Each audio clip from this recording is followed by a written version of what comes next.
lielisks panākumu. Otrā debitantais Čehijas, kas kaut ko tādu izdara, izcīna 5. vietu savā pirmajā vēsturiskā turnīrā. Spēj tam noticēt. Pārsteidzām pasauli? Nereāli. Ļoti priecīgs. Nevar iedomāties labāku veidu, kā beigt šo turnīru pēc sāpīgas zaudējuma pret Vāciju. Nospēlējām ļoti labi un parādījām tomēr, ka varam uzvarēt Ileišus. 6 tālmetieni. Tuvu rekordam bija 7 rekords. Par to nedomāju? Man neviens neteica. Žagaram gan viss teica, cik rekords asistos. Man pat trojkām nepateica. Būtu zinājis, būtu metis vairāk droši vien. Bet jā, kā pārsteidzāt lietuviešus? Pirms spēles un arī rīta treniņā viņi izstījās tik labi relaksēti. Iesim, cīnīsimies, noskaņojums ir labs, bet spēle parādīja kaut ko citu. Es domāju, mēs vispār esam cita komanda, salīdzinot to, kas bijām pirms šī turnīra.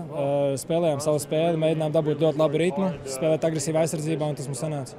Kāda ir sajūta, kad roka ir tik karsta? Diezgan forši īstenībā. Arī forši, ka Luka Banki man nepārmet, ka es pāris reizes forsēju pāris metienus.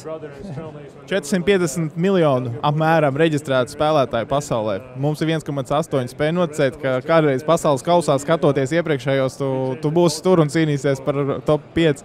Nereāli.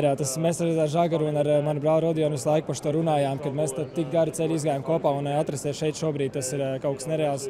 Gribēju paldies pateikt visiem skatītājiem, visiem spēlētājiem, kas netika šeit, bet kas piedalījās šo 4, man liekas, gadu garumā, kad Luka Banki atnāca. Mums bija mūsu misija, uz kuru mēs gājām, un šeit mēs arī atrodamies. Un paldies visiem džekiem, kas arī bija logos. Un, es domāju, tas ir liels darbs padarīts kopā ar visu Latviju.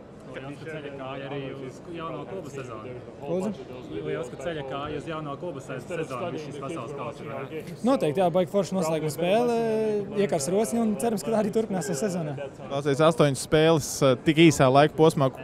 Kas palika aiz kadra? Tās naktis, tie vakari, tās masāžas, tās sāpes no rītiem?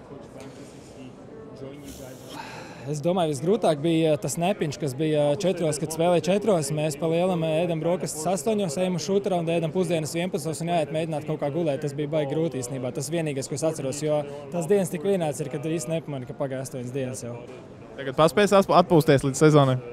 Cerams, tagad būs garš lidojums atpakaļ un, cik es sapratu, man vienas dienas laikā jālido atpakaļ uz Vieķiju jau ir. Paldies vēlreiz par to, ko jūs izdarījāt. Super.